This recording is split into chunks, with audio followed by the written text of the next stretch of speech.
Добрый вечер. Вы смотрите программу «Якутия Лайв», проект «Мой доктор». С вами Иван Луцкан. Новая коронавирусная реальность, с которой нам пришлось столкнуться весной 2020 года в Якутии, продолжает господствовать во всем мире. Локдауны, вынужденные запреты, ограничения – все это делается для того, чтобы сохранить здоровье и жизнь населения, для нашей с вами общей безопасности. А для того, чтобы снизить уровень заболевания новой коронавирусной инфекцией, ковидом, как утверждают специалисты, важно выработать коллективный иммунитет и соблюдать все ограничительные мероприятия. Сегодня во второй части программы мы встретимся с заместителем руководителя Федеральной службы по надзору в сфере защиты прав потребителей и благополучия человека по Республике Саха-Якутия Роспотребнадзор Изабеллой Самойловой. Ну а сейчас мы приветствуем в студии Якутия-24 заведующую кабинетом иммунопрофилактики Республиканского центра СПИД, главного специалиста по вакцинопрофилактике Министерства здравоохранения Республики Саха-Якутия Марианну Валерьевну Александрову. Добрый вечер, Марианна Валерьевна. Добрый вечер. Я хочу напомнить нашим зрителям, что сейчас вечером мы работаем в прямом эфире, и вопросы нашему гостю вы можете задавать по телефону нашей студии 42 14 39. Не забывайте, если вы звоните с района в республике, указывать код города Якутска 8 41 12. Кроме этого, у нас есть телефон горячей линии WhatsApp мессенджере 8 914 235 05 02. По нему вы можете отправлять свои WhatsApp сообщения. Ну, первый же вопрос, с учетом того, что вы занимаетесь вакцинопрофилактикой, вакцина от ковида. Какие они вообще есть в природе? Может, кто-то еще их не изучил до конца. Ну и основное, в чем между ними отличие? Но в настоящее время регистрацию прошли 4 вакцины против новой коронавирусной инфекции. Это первая прошедшая регистрацию вакцина, называется «Спутник Ви» или иначе «Гам-ковид-вак». Вторая прошедшая регистрацию у нас вакцина, выпущенная научным центром «Вектор», это вакцина «Эпивак-Корона». Третья вакцина – это разработанная научным центром Чумакова, это «Ковивак» и «Спутник Лайт». Все 4 вакцины, они имеют одинаковую доказательную базу, имеют почти идентичные инструкции к применению. И мы должны понимать, что вакцинация – это единственный способ защиты от новой коронавирусной инфекции.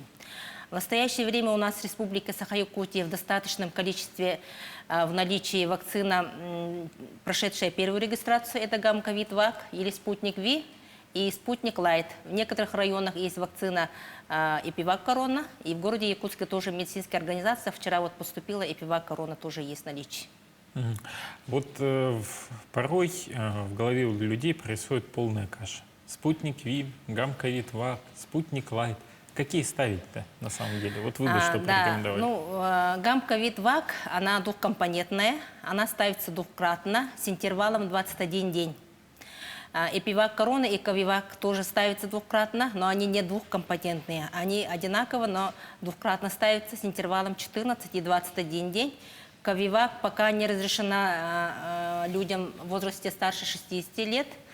И «Спутник Лайт», она одноразовая. Ну, один раз ставится. Ну, она показана в основном для людей, переболевших ковидом, и для ревакцинации. Я бы посоветовала, чтобы, если кто еще не получил вакцинацию, чтобы получили двухкомпонентную вакцину «Гам-ковид-вак». А вот в чем их отличие самих по себе? Из чего они сделаны? «Гам-ковид-вак», она на основе аденовируса, «Эпивак-Корона» на основе пептидного белка, «Ковивак» – это цельноклеточный, цельновирусный, но убитый вирус. То есть по-простому. «Ковивак» – это вирус ковида, да. но его там маленечко подубили, да? Да. Значит, «Эпивак» – это синтезированный да. белок, вот этот S, который на шипике ковида, да, располагается. А уже «Гам-ковид-вак», он же «Спутник», это аденовирус, живой, но на него сверху вот этот S-белок посажен. Да. Ну, вот так, чтобы уж совсем по-простому, да. И получается, иммунитет формируется вот на основании вот этого S-белка, да? А вот как работает тогда наша иммунная система в таком случае? Когда мы прививаем человека, мы как бы формируем заболевание, но в легкой облегченной форме, без тяжелых последствий, да? При этом наша иммунная система как бы обучает нашу иммунную систему, чтобы сопротивляться данному возбудителю, именно коронавирусу. Вот если взять показания к вакцинации, вот вы бы порекомендовали лицам старшего поколения или молодым, беременным, если их можно прививать, какую вакцину и какую можно применять в данных случаях? Я бы посоветовала тем, кто еще не получил вакцинацию, подойти в любую медорганизацию прикрепленную, да, получить вакцинацию. Да. Перед вакцинацией обычно осматривает терапевт. Если у человека хронические заболевания, если у лиц старше 60 лет, обычно у них побочные, чтобы не было, они рекомендуют Эпивак Корону. Ну а так я бы порекомендовала Гамковид-Вак. Мгм. А есть какие-то противопоказания, вот, с которыми нельзя идти ставить вакцину? А то у нас иногда начинают о том, что у меня палец болит, мне вакцину нельзя ставить. Или там голова что-то маленько разболелась, можно ли ставить вакцину? Противопоказаний к данной вакцинации очень мало, в отличие от некоторых вакцин. Да? В основном это пока не разрешена детям до 18 лет. Если была аллергическая реакция на предыдущее введение вакцины, тоже противопоказана. И гиперчувствительность к какому-либо компоненту вакцины при острых инфекционных и неинфекционных заболеваниях, при обострении хронических заболеваний ставится вакцина по истечении 2-4 недель после выздоровления. А при нетяжелых ОРВИ и при нетяжелых инфекционных желудочно-кишечного тракта заболеваний, да, то вакцина при нормализации температуры ставится сразу. Мгм. То есть вот совсем-то чуть-чуть по пальцам можно Да. пересчитать. Вот вопрос от зрителя есть. Значит, полгода для ревакцинации дается. Полгода с какого момента надо отсчитывать? С момента первой постановки вакцины или с момента постановки второй? С момента постановки второй вакцинации. Сейчас вот уже могут те, которые получили в январе, феврале, в марте и в начале апреля уже должны пройти повторную вакцинацию. Повторная вакцинация у нас в условиях подъема заболеваемости ставится раз в полгода. Соответствующие методические рекомендации выпущены у нас в Минздравом России. Ну, чтобы сформировался у нас популяционный иммунитет, да, мы должны привить 80% взрослого населения.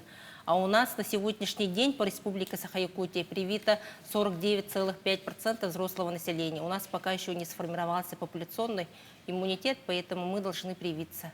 Мгм.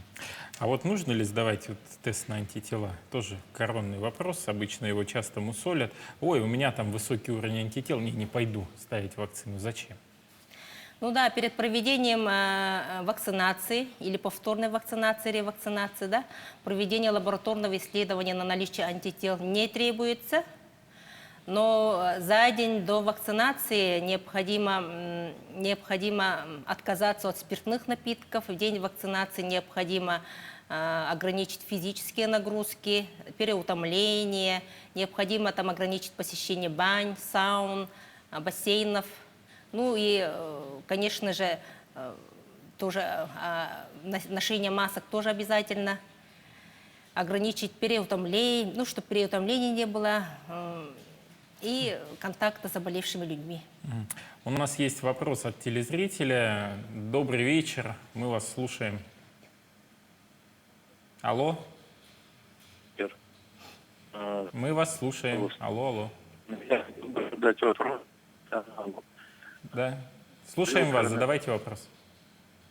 Это был выписан месяц назад. Не слышно, Плохо слышно.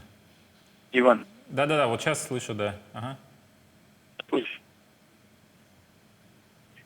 Нет, прерывается, пожалуйста. да. Но мне успели сообщить, что там вопрос был связан, если человек переболел ковидом и есть антитела, то через сколько можно ставить вакцину? И нужно ли?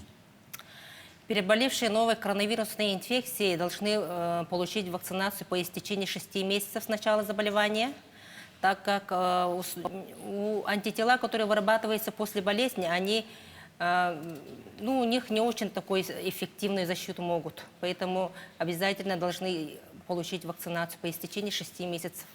Это зависит еще, как он переболел, в легкой форме или в тяжелой форме. В легкой форме вообще рекомендуют после 3 месяцев после болезни получить вакцинацию. Вот как раз про антитела, да, чем отличается иммунитет от перенесенной болезни от искусственного иммунитета, который приобретается с постановкой вакцин? После вакцинации антитела к возбудителю новой коронавирусной инфекции намного выше, чем у переболевших любой формой новой коронавирусной инфекции. Ну и, как и говорила, вот у переболевших вот антитела могут неэффективно защищать человека. Мгм. А вообще, что такое антитела?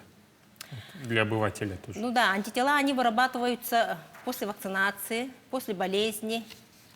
Мгм. А что это из себя представляет? Иммунный ответ организма. Мгм. То есть это белки, которые блокируют Да. вот тот S-белок, как раз в том числе, который на ковиде. По поводу ревакцинации. Вот вы какую бы вакцину посоветовали для тех, кто хочет все-таки через 6 месяцев ревакцинироваться? Да, как и говорила, сейчас должны повторную вакцинацию, то есть ревакцинацию получить те, которые получили вакцинацию в январе, феврале, в марте и в начале апреля месяца. У нас в наличии по всей республике в достаточном количестве вакцины «Спутник Лайт», которая рекомендована у нас Минздравом России для ревакцинации именно. Но а так, любой вакциной, зарегистрированной у нас в России, можно получить ревакцинацию. Это гам-ковид-вак, эпивака можно. Ковивака, к сожалению, у нас нет в республике. Поступило очень малое количество, то и то закончилось уже. Спасибо большое, Марьяна Валерьевна, за то, что подошли к нам сегодня в студию. Я хочу напомнить, что у нас в гостях сегодня программы «Якутия Лайф» мой доктор была главный специалист по вакцинопрофилактике Минздрава Республики Саха-Якутия, заведующая отделом иммунопрофилактики центра СПИД Александрова Марьяна Валерьевна. Спасибо большое, приятного вам вечера и всего доброго. Всего доброго. Сейчас мы с вами прервемся на короткий сюжет. Предлагаю вам посмотреть его о том, как вакцинация проходит в Якутии. И через несколько минут мы вновь вернемся в студию и встретимся с очередным нашим гостем. Оставайтесь с нами.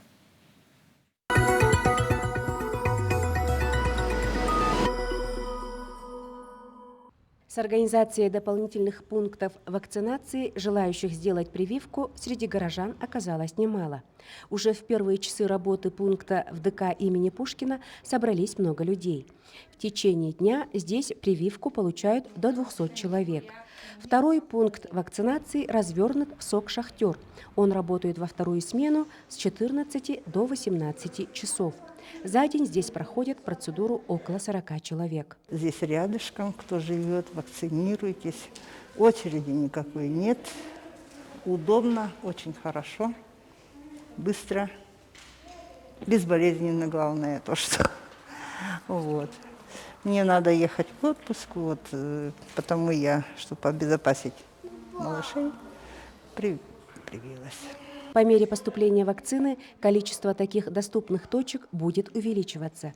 Так, дополнительные пункты вакцинации планируется открыть на базе медицинского колледжа, клиники Атомнер.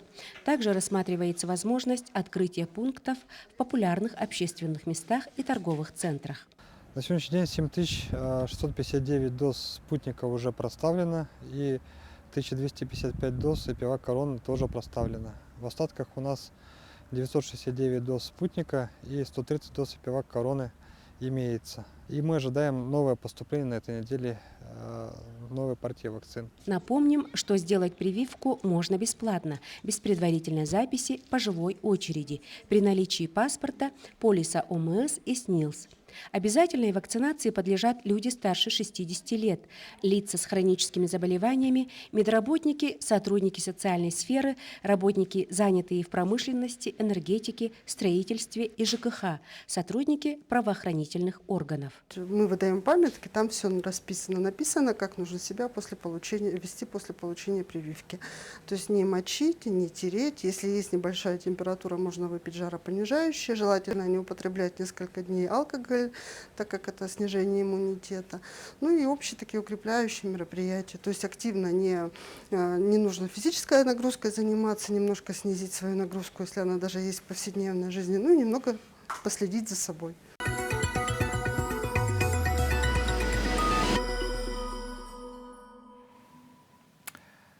Добрый вечер. Я напоминаю, что вы смотрите программу «Якутия Лайф», проект «Мой доктор». Я напомню, что у нас сегодня в гостях заместитель руководителя Федеральной службы по надзору в сфере защиты прав потребителей и благополучия человека по Республике Саха-Якутия, Роспотребнадзор, Изабелла Юрьевна Самойлова. Добрый вечер, Изабелла Юрьевна. Здравствуйте. Последний месяц мы наблюдаем постоянный рост количества выявленных ковидных больных. И вот, знаете, это уже у меня как это в душе всегда сразу ёкает. Тут же комментарии в социальных сетях пишут: Луцкан не удержал ковид в руках. Вот скажите, почему я не удержал этот ковид в руках? Почему рост-то все-таки идет? Ну, трудно удержать такую инфекцию, которая еще мало изучена и мало знакома. Действительно, у нас с 1 сентября, как только дети пошли в школу, а студенты тоже вернулись в свои учебные заведения, начался подъем заболеваемости ОРВИ и, конечно, тоже ковидом. Но рост был ожидаем, прогнозируемый, но, тем не менее, он достаточно высокий, и поэтому ситуация, в общем, такая сложная, непростая. Рост заболеваемости, он связан не только вот с активностью населения и там, высокими миграционными процессами, но и в том, что наши люди забыли, что такое масочный режим, социальная дистанция, соблюдение запретов, элементарных правил профилактики. Вы посмотрите, что на социальных сетях полно фотографий, где люди гуляют, вечеринки, корпоративы, свадьбы, юбилеи. Ну, в общем-то, не секрет, что очень много людей продолжают ходить без масок. Но и это, конечно, повлияло на то, что рост заболеваемости у нас продолжается уже 3-ю и уже даже 4-ю неделю заболеваемости ковидом. Ну вот я сам был недавно свидетелем, как выходил из одного известного здания, и там столовая на 1-м этаже, ну и вот там на лица, я так оценил, 70+, без масок отмечали какой-то праздник. Вот честно, мне было в этот момент не по себе, потому что я понимал, что это вот та группа риска, которая, к сожалению, может потом попасть в стационар. Почему все-таки стало тяжелое течение болезни выявляться чаще? Ну, многие говорят о том, что вирус у нас мутирует, и если раньше, в начале самой эпидемии, мы встречались с генотипами альфа, бета, это такие известные уже сейчас в народе, называют их британцами, значит, бразильцами и так далее, то сейчас в стране это 97% встречающихся возбудителя, это дельта, это индийский штамм. И, как говорят клиницисты, и замечают ученые, что клиника становится тяжелее, длительнее, и она несколько меняется. Во-первых, укоротился инкубационный период, то есть вирус стал быстрее размножаться в клетках. И если раньше, допустим, средний инкубационный период составлял 10-14 дней, то теперь он существенно сократился, теперь до 8 дней почти. Большинство случаев в клинике развиваются через 8 дней. Болеть стали дети. Значит, в предыдущий год они болели меньше. Если у нас, допустим, в летние месяцы удельный вес в структуре заболеваемости дети составляли там 15%, то вот последние недели уже 23-25%. И, как отмечают врачи-клиницисты, появились симптомы, которые раньше не встречались, то есть желудочно-кишечные симптомы стали появляться. И, значит, Диарея застала вас врасплох. можно сказать, что и так, что если раньше не наблюдались такие диарейные симптомы, то теперь они уже наблюдаются. Вот, кстати, очень часто, опять же, в социальных сетях я вижу, когда пытаюсь дискутировать с людьми, пользователями, они говорят: вот, тут так много отвакцинировали, да, а все равно люди болеют. Ну, давайте все-таки по цифрам. Сколько у нас всего вакцинированных и сколько всего жителей в республике? Так, ну вот предыдущий просто гость говорил о том, что привито 49,5% взрослого населения. Вот тут же акцент. Взрослого населения. А еще Взрослого болеют населения. дети. А вот дети пока у нас не прививаются, поэтому мы говорим пока только о взрослом населении. Ну и что здесь можно сказать? Вопрос-то как у нас звучал? Ну а почему болеют-то? Вакцинируются же. Вот, из общего количества вакцинированных людей у нас по подсчетам Министерства здравоохранения и Росздравнадзора болеет не более 3%. Причем это буквально вот в последние недели, когда у нас количество заболевших растет, у нас уже разлетая такая эпидемия, скажем, и количество вакцинированных, соответственно, тоже растет. Все равно, потому что прививочная кампания у нас продолжается. Но так как мы знаем теперь уже и понимаем, что привитые все-таки болеют, необходимо сравнивать клинику заболеваний. То есть привитые люди болеют легче, значит, риск заболеть и получить тяжелые формы заболевания с осложнениями, с попаданием, значит, в реанимацию у них в десятки раз ниже. Например, значит, тяжелыми формами заболевания у нас заболели 0,2% привитых. А летальные исходы, они еще меньше, это 0,05%. от всего количества привитых, значит, в республике. Ну вот еще, просто еще уточню вопрос по арифметике. У нас численность населения в республике 980 тысяч, ну там Да. плюс-минус. Да. Провакцинировано, вот последние данные оперштаба изучал, второй именно вакцины, когда иммунитет сформировался, 332, по-моему, тысячи. 358. Ну вот да, это тысяч. первые 350, и вот 300. То есть получается всего 35 там, с небольшим процентов от всего населения республики. Осталось еще 65, которые ни иммунитета не имеют, ни прививки не имеют, не болели. А потом выявляется вопрос, а что же болеют? Ну так вот поэтому, наверное, и болеют. А вот те, кто лежат вот в стационарах, в реанимации, в основном это люди не привитые. Это люди, которые имеют возрастной, допустим, показатель высокий, 65+. И кроме того, они большинство с хроническим заболеванием, с отягощенным анамнезом, так скажем. Поэтому прививаться все равно нужно. Мы можем не защитить человека, привитого там, от болезни, но от тяжелых случаев и от летальности это мы точно защитим. Ну еще и вспомнить те научные исследования, которые были того же самого гамковид-вака, что у 92% эффективность доказана, но 8% ни иммунитет ничего не выработает. Ну, есть такие исследования, да.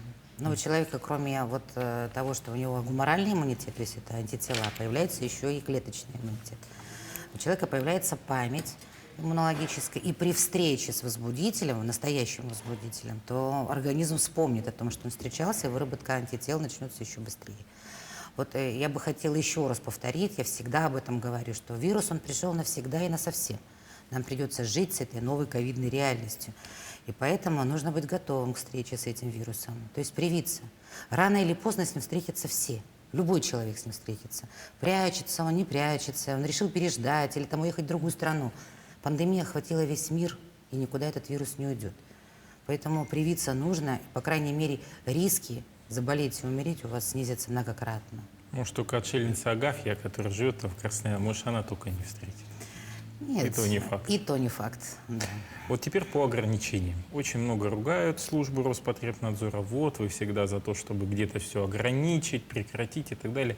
1 октября новые ограничения вступили в силу. Указ главы был подписан за день до этого. Какие-то ограничения, что добавилось? Ну, вернулись к тому, что в указе главы 50% населения работающего предлагается вернуть в режим самоизоляции. Но я бы еще вот уточнила, вот какие 50%? Конечно, работодатель должен исходить из производственной необходимости, то есть кого он должен отправить. Затем, наверное, 65+ людей нужно вернуть на самоизоляцию. Это группа риска. Беременных женщин можно вернуть в режим самоизоляции.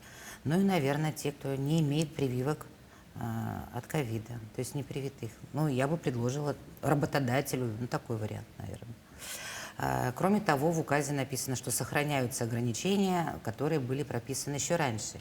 И я бы хотела напомнить об этих ограничениях, о том, что все-таки в торговых центрах и в магазинах количество посетителей должно быть ограничено. То есть 1 человек на 4 квадратных метра. С соблюдением... Чего, к сожалению... А никто не считает. Значит, разметки должны соблюдаться. То есть разметка все равно 1,5 метра должна сохраняться. В торговом зале должны работать рециркуляторы. Персонал весь должен находиться в масках и делать замечания посетителям о том, что оденьте, пожалуйста, маску, натяните ее на нос и так далее. Значит, предприятия общепита. Напоминаю, что они должны работать только как общепит, а не как развлекательное учреждение. Они должны работать до 24 часов. А различные там танцевальные шоу, представления, караоке, значит, они запрещены, кальяны запрещены. Развлекательные там заведения для детей в торговых центрах должны быть тоже прикрыты. Посещаемость кинотеатров, театров, музеев, значит, 50% наполняемости. То есть ограничения-то остались, но народ уже о них, по-моему, забывает. И сейчас наша задача эти все мероприятия ужесточить контроль за соблюдением этих мероприятий. Вот каким образом осуществляется контроль, какие есть полномочия у Роспотребнадзора и как они разделяют эти полномочия с административными комиссиями муниципальных образований? Ну вот у нас притча во языцах административная комиссия города Якутска, которая изымает аппаратуру, наказывает, там, закрывает, опечатывает и прочие вещи. Что законно, что правомерно и какие здесь в данном случае меры еще есть? Ну, я скажу, все нормативно-правовые акты, которые были изданы главой или там правительством Республики Саха-Якутия, все, что выполнено внутри республики, это все подпадает под юрисдикцию, значит, административных комиссий, органов исполнительной власти субъекта, ну и полиции, Росгвардии. Значит, Роспотребнадзор является федеральной структурой, и поэтому под нашу юрисдикцию подпадает выполнение предписаний и постановлений, выданных должностными лицами Роспотребнадзора, а также соблюдение федерального законодательства в виде санитарных правил, значит, в части профилактики ковида. Они, конечно, несколько пересекаются, но значит, статьи Кодекса административных правонарушений, то есть ответственность за эти нарушения, она разная. Если, например, человек не носит, значит, маску, то это правила поведения, они указаны в указах главы, они прописаны. За это штрафуют полиция, Росгвардия и, значит, административные комиссии. Мы, в свою очередь, можем проверять работодателей, организаций, индивидуальных предпринимателей о том, как они соблюдают меры профилактики ковида. Это рециркуляторы, это наличие антисептиков, это графики дезинфекции, это соблюдение, значит, фильтра, измерение температуры, ну и так далее. То есть они, конечно, разграничены. И размер там денежный штрафов, он несколько отличается. Значит, у нас они несколько повыше, а в административных комиссиях эти штрафы такие более щадящие. Вот как раз о тех мерах, которые были прописаны в постановлении государственного санитарного врача по республике в части недопуска к работе ряда лиц, которые не прошли вакцинацию в определенных направлениях работы, образования, здравоохранения. Как мониторите исполнение данного постановления? Мониторить его очень было сложно. Ну, во-первых, мы, конечно, выписали там все реестры этих юридических лиц, которые занимаются этими видами деятельности, то есть торговля, общественным питанием, салоны красоты, фитнес-центры и так далее. Затем мы направили к ним запросы, пока в щадящем режиме работали, да? Отправили запросы, сколько у них работников, сколько из них привито, сколько из них там с медотводами. Люди все очень дисциплинированно нам отвечали. Но затем, когда мы видим большое количество отказов, которые совершенно ничем не прикрыты, не обоснованы, выдается предупреждение о том, что с 15 числа, когда у нас сроки реализации были оговорены, что после 15 числа они должны отстранить этих людей от работы. Этим занимается трудовая инспекция. То есть было совершенно значит, четко прописано в письме Минтруда, что эти люди подлежат отстранению от работы. Поэтому все сигналы, которые к нам поступают о том, что вот тут работают непривитые, мы все перенаправляем туда. Наша задача – это обеспечить, ну, в постановлении написано 70% охвата. В эти 70% входит весь персонал, который и по гражданским правовым договорам привлекается, и совместители, и в декрете, которые сидят люди. Поэтому это полностью весь персонал, который работает на этом предприятии. Ну, теперь еще один вопрос, который, наверное, постоянно в обсуждении – статистика. Вот объясните, как ведется статистика больных ковидом у нас в республике? Почему иногда цифры прыгают, кто-то это недопонимает? Каким образом вот этот учет осуществляется? Но учет заболеваемости первичный, он начинается с лечебного учреждения, куда обращается больной. Вот если он не обратился, то значит и не будет у него учета. Если он занимается самолечением, значит он не попадет. Во-вторых, нам очень трудно дифференцировать, и не каждый врач это сможет, дифференцировать ковид от ОРВИ. Клиника очень похожа, и там единственное, не стану, конечно, комментировать, там симптомы, не симптомы, но вот единственный такой объективный способ распознать это все-таки лабораторное обследование. Поэтому учет ведется по лабораторному обследованию. В Минздраве они принимают, значит, и клинические, значит, без лабораторного подтверждения диагноза, принимают на основе данных там, КТ, значит, принимают на основе ИХ-тестов, то есть это скрининговые исследования.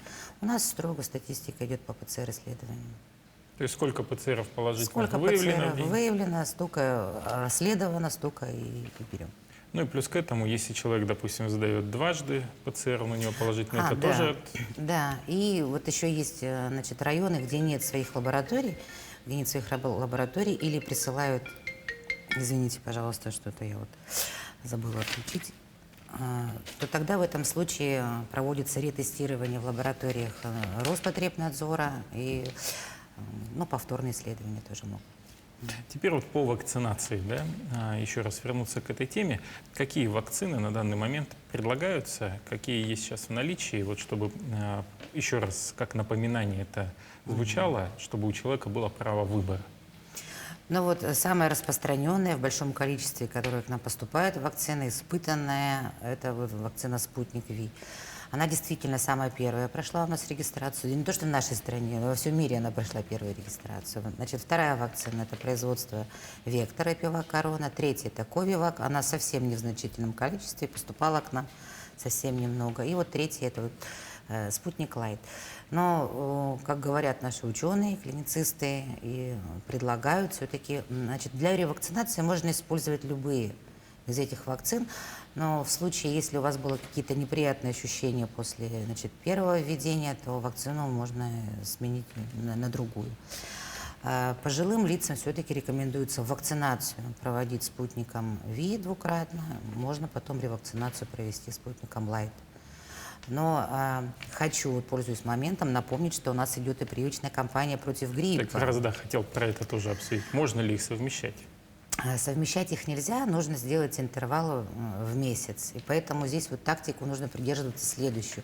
Люди, которые переболели ковидом, они являются группой риска, потому что у них организм уже потерпел, значит, крушение, можем сказать так, здоровья, да, у него там какие-то последствия, он очень ослаблен, может еще и заболеть сверху, значит, гриппом. Не сверху, а потом. Поэтому люди, которые переболели, им нужно сейчас поставить прививку от гриппа. Значит, люди, которые уже вакцинировались от ковида, вот как говорили там в январе, феврале, в марте, у них стоит вопрос, получить ревакцинацию, либо получить прививку от гриппа. Так как они уже привиты и риски несколько снизились, поэтому рекомендуем им привиться сперва от гриппа и через месяц уже задуматься о ревакцинации. Так, и вот насчет детей. Дети у нас от ковида прививку не получают, поэтому нужно получать прививки от гриппа. И напомню, что грипп – это вот тоже тяжелое очень заболевание. Тоже тяжелое, тоже может приводить к фатальным последствиям, поэтому нужно получить прививку от гриппа. Нынче у нас прививки защищают от 4 видов, от 4 штаммов гриппа. 2 – это А и 2 – Б. Вот вы Состав затронули, обновляется. да, как раз тему детей по предложению, в том числе Роспотребнадзора, с 25 сентября в Якутске, в Жатае и некоторые районы Улусы нашей республики объявили дистанционное обучение в школах. Будет ли Роспотребнадзор предлагать продление данного режима на территории муниципального образования Якутск, Жатай после 8 числа? Ну вот пока длится карантин, мы видим положительную динамику снижения заболеваемости ОРВИ. Все-таки карантин-то был, вот это дистанционное, но было предложено в первую очередь по ОРВИ. И, в принципе, хорошее снижение, но четкий ответ мы дадим и предложение муниципалитета мы дадим уже ближе к концу этой недели. Но снижение уже заметно. По, значит, ковиду все-таки мы объявлять стремимся не такой вот детский локдаун, как карантин, да, а все-таки работать точечно. То есть заболел ребенок в классе, значит, работаем с классом. Заболел ребенок в группе, значит, работаем с группой. А по ОРВИ, да, вот, пока карантин был вполне оправдан, и вот меру мы предложим в конце этой недели. Ну, а так вот к чему больше склоняетесь? Пока сложно сказать? Пока сложно сказать, да. А вот по болезни детей как раз с ковидом, участились ли тяжелые случаи течения болезни у детей? Дети болеют легко. Вот самое удивительное, что дети болеют легко, но при этом они могут приносить эту вот инфекцию в дом, ну, в семью. А там можно встретиться и с бабушкой, и с дедушкой, которые, значит, в силу своего консерватизма говорит, не буду я прививаться, ну а потом просто тяжело заболеть.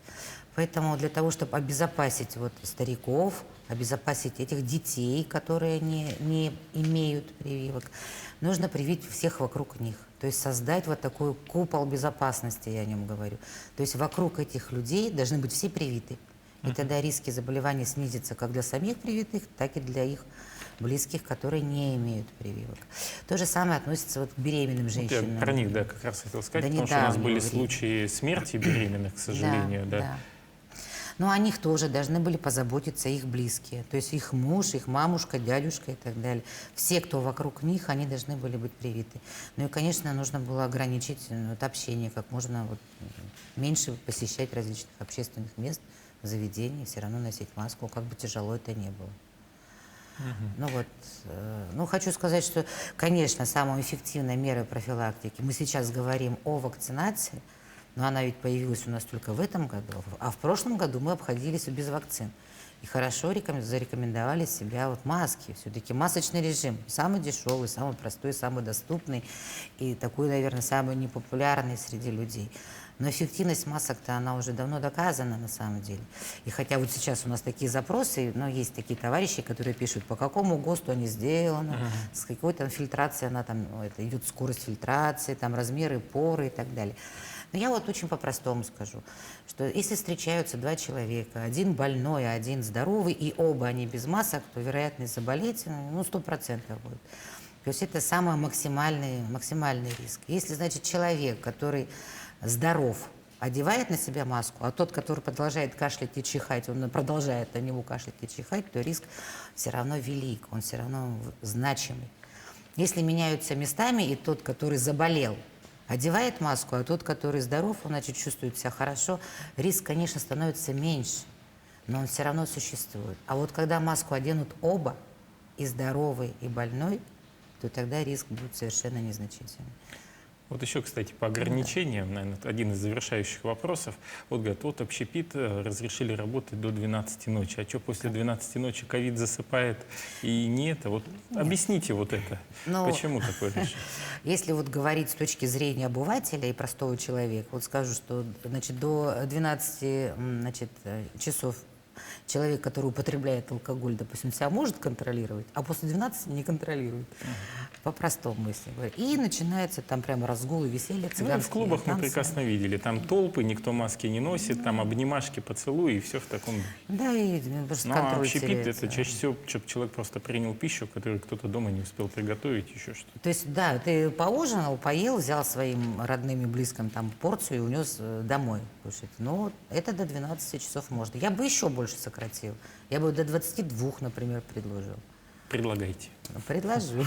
Хорошо, спасибо большое, Изабелла Юрьевна. Хочу напомнить, что у нас в студии был заместитель руководителя Роспотребнадзора по Республике Саха-Якутия Самойлова Изабелла Юрьевна. Мы поговорили о ковиде. Запись нашего эфира будет на следующий день выложена на канале YouTube. Вы можете ее посмотреть. Я предлагаю вам доверять только проверенной информации о новой коронавирусной инфекции, которую вы слышите от специалистов врачей. Не верьте различным домыслам, фейкам, которые распространяются в WhatsApp, в социальных сетях, а верьте только специалистам, которые сами работают с этой инфекцией, которые прошли через это все, и тогда мы вместе сможем победить эту заразу. Вы смотрели программу «Якутия Лайв», проект «Мой доктор». Он подошел к концу. Меня зовут Иван Луцкан. Я с вами прощаюсь и, конечно же, всем желаю здоровья. Смотрите нас по будням в 19 часов 15 минут. Мы расскажем, чем живет Якутия. Всего вам доброго. До свидания.